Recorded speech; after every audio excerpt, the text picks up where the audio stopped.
Peace. Peace. And I just want to say, I was with another company for 8 years before I started playing. Well, I switched to Tech Amp last year, and I've been playing bass for 41 years. So I started out when there was no such thing as round wound strings, there was no such thing as tweeters, and none of that stuff. So I've seen every, and I've played out of every amp. And the thing that I tell people about Tech Amp is it's like vintage meets the 21st century. That's what it is to me, because that old, warm, deep bass sound is in there. But if you need that crisp treble, which I like that too, but I like it all. It's in there too. I'm gonna translate that. Yeah. Donc ce que dit Andrew, c'est que ça fait 41 ans qu'il fait de la basse, donc il a vu toutes les évolutions. Et il a démarré alors qu'il n'y avait pas du tout ce qui peut être des tweeters ou même des round wound, donc des cordes rondes. Et donc ce qu'il dit, c'est que il était avec une autre société avant et il a joué quasiment sur tous les amplis qui existent. Et donc ce qu'il aime dans celui-là en particulier, c'est que pour lui, il y a à la fois le côté, les basses d'un côté vintage, etc., avec beaucoup de rondeur, et en même temps le côté plus moderne, plus percussif, plus d'aigu, qu'il aime aussi. Il aime bien jouer sur la combinaison des deux, en fait. Donc c'est pour ça qu'il est sur ces amplis-là. That's the amp I have in my shop also, the Tech Amp Puma 1000 and the 210. Donc c'est aussi... The 210M, the speaker, the 210M. And to my ears, it is the most transparent amp I have had in years. C'est aussi donc Michael dans son shop, là où il fabrique ses basses. Donc il a son poste de travail juste en dessous, il a un ampli pour essayer les basses, enfin pour une fois qu'elles sont fabriquées, une fois qu'elles sont faites. Et donc ce qu'il a, c'est un équipement Tecamp, donc il a une Puma 1000 qui est là, et il a un 210 en fait. Voilà, et pour lui, il a choisi ce matos-là parce que c'est pour lui le plus transparent qu'il ait vu depuis très longtemps sur le marché. Des questions peut-être? Ah! Moi je voulais poser une question ou deux. En fait, je vois qu'il y a, surtout aux US, il y a beaucoup d'artistes, de bassistes gospel qui utilisent les basses MTV. Et je voulais savoir en fait ce qu'ils viennent chercher, ce qu'ils demandent en fait à Michael. Okay. So what he's saying is that in the US, apparently there are many bass players playing gospel music who come to you. Yes. More than two other builders, apparently. So, what do they ask you? What's their request? Why do they come to you? Usually they want to sound like Andrew. Ils veulent le même son qu'Andrew, c'est pour ça qu'ils viennent. Bon. Or Norm Stockton. Or Norman Stockton. Yeah, but mostly Andrew. When I started building instruments, I'm a guitar player, not a bass player. And not a good guitar player at that. Guitar players wanted Strats or Tellys. Bass players wanted to hear the sound they heard in their heads. The imaginary sound. I want my bass. I don't want it to sound like this P bass. I want to hear more of this kind of sound. And that was interesting to me. So I gravitated towards building basses because it was a challenge. Donc, Michael, lui, est plutôt guitariste que bassiste.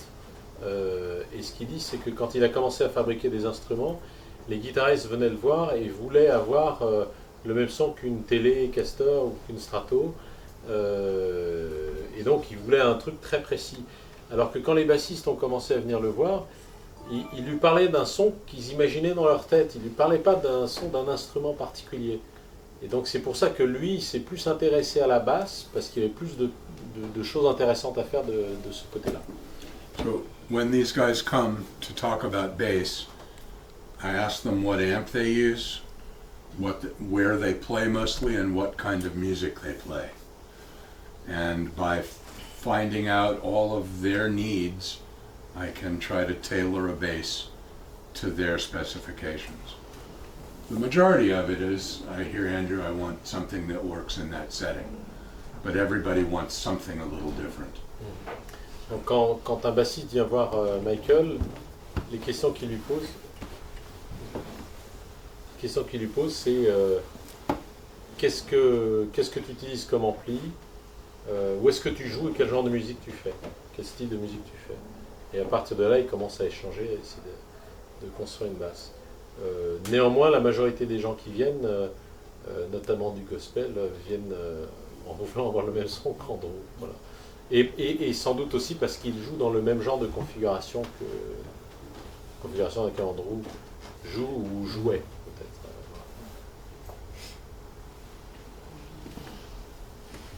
Can you tell us more about the Justin Race model, 6-string? Yes. Donc là, on a une basse qui a la même configuration que Justin Rains, qui est un autre bassiste américain. Et donc la question c'est, est-ce que Michael peut te donner quelques éléments, peut parler un peu de cette basse. Voilà, c'est celle-là. Okay. So Justin heard the walnut ash bass at a trade show, and it had too much growl and too much compression in the attack. Donc Justin a entendu la basse. Was it Andrew's bass? Yeah. That one?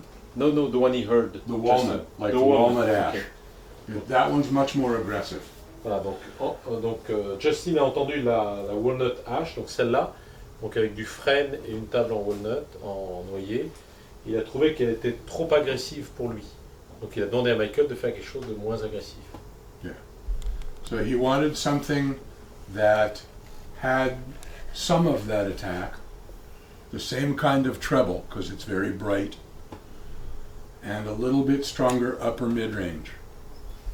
And the ebony top did that. Ebony is, on a fingerboard, it's hard and snappy and very bright, but as a top, it's totally different. It doesn't act the same way.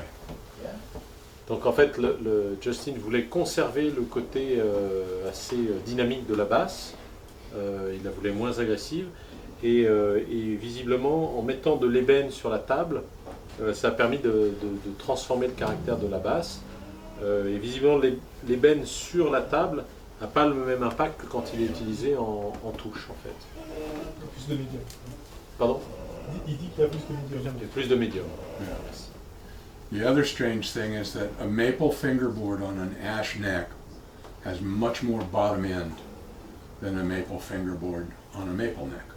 Donc, ce qu'il dit, c'est que donc une touche en érable sur un manche en frêne a plus de... Non, ouais, ça. C'est beau. C'est beau, oui. Oui, c'est beau. Oui, c'est ça. C'est très beau, voilà. Le comment. A plus de basse, c'est ça, hein, que si vous avez une touche en érable sur un manche en érable, en fait. Donc c'est pour ça qu'il a mis un manche en frêne. An ebony board on an ash neck sounds like you're breaking glass in the treble. It's very harsh, Voilà. very harsh, and no way to tame it. Donc that I found. une touche en ébène sur un manche en frêne, c'est beaucoup trop cristallin, c'est l'impression de casser du verre. Donc c'est irrattrapable. Là, voilà, c'est ça. D'autres, ouais, tu voulais savoir d'autres choses sur cette basse là. Donc celle-là, c'est du frêne, H, Ash. donc frêne, ébène Yeah. et érable. Moucheté. Alors il dit qu'il utilise Bartolini en préamp et en micro depuis toujours, maintenant. Pourquoi cette combinaison, d'autant que Andrew joue avec tout à fond. Donc tout le monde ne joue pas avec tout à fond, j'imagine. Donc si le préamp est droit, pourquoi ce préamp-là en fait? Okay. So the question is about the choice of Bartolini, which you made a long time ago. Yeah. So if, and the example that he's taking is if Andrew is playing with the amp, with the EQ at full, so why do you choose this one with that setting? Because everything, you know, there's no It modulation. would be Just put the same. everything in. It would be the same if it were flat. Then you would have to turn the amp up a lot more. It's just a question of level and how you like the control to be. And also, I don't always just leave everything like that. Like it depends on what kind of song I'm playing. I mean, I don't want all the treble all the time. I don't want all the bass all the time. But my just standard set when I start is there. You know, and a lot of it is dictated by the kind of song I'm playing. And so you shape the sound by removing rather than adding. Yes. Ok, d'accord.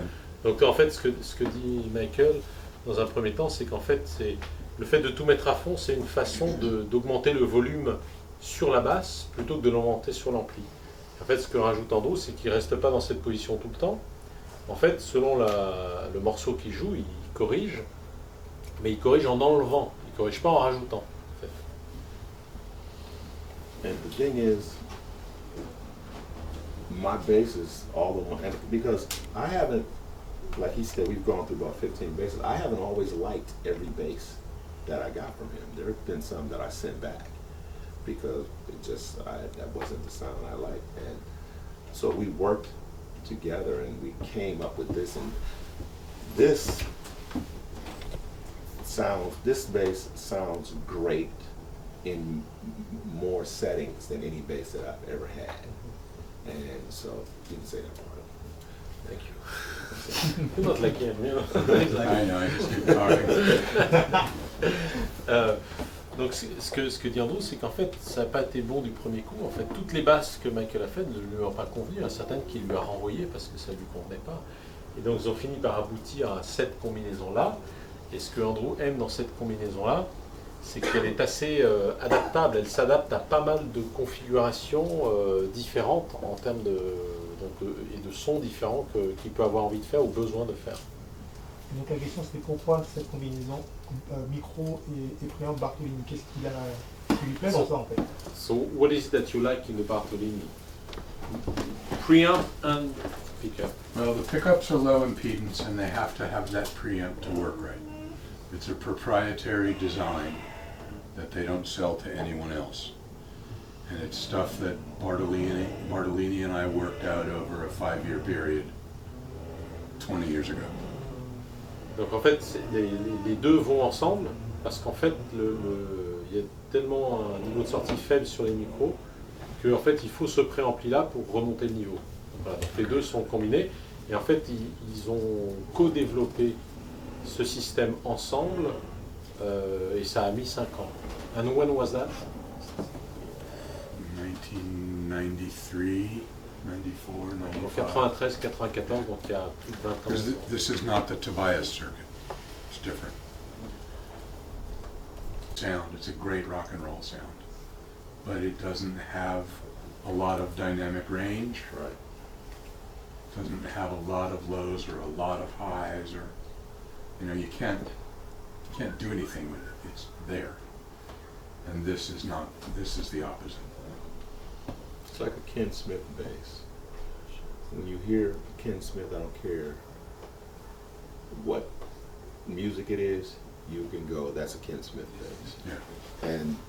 And it's a great sound. Once again, it's a great sound, but it's one sound. This bass is 1,000 different tones, and that's what's great for me. When you're playing different music, and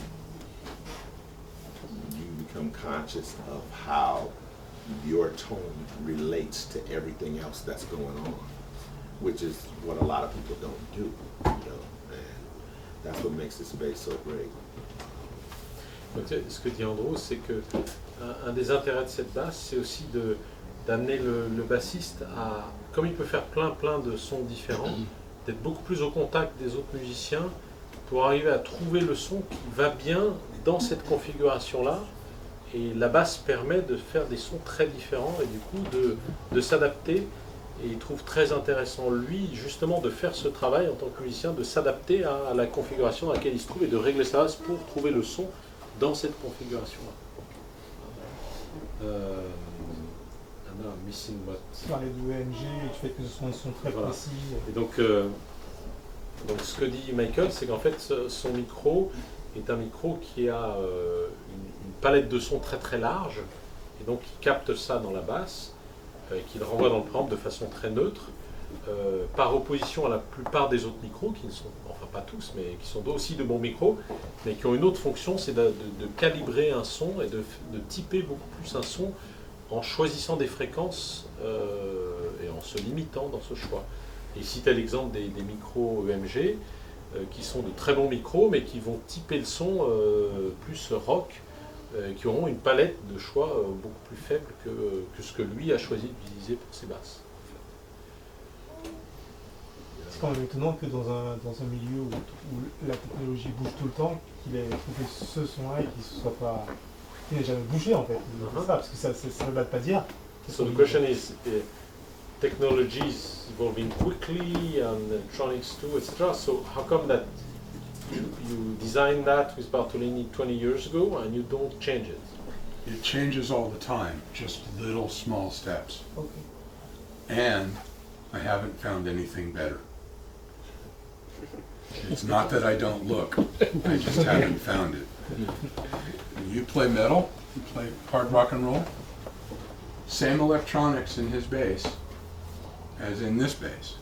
And it works there. Yeah. It works for country music. You did an album with Kev Mo, I think, which was blues. It works for blues. Depending on how you adjust it, it'll do what you ask it.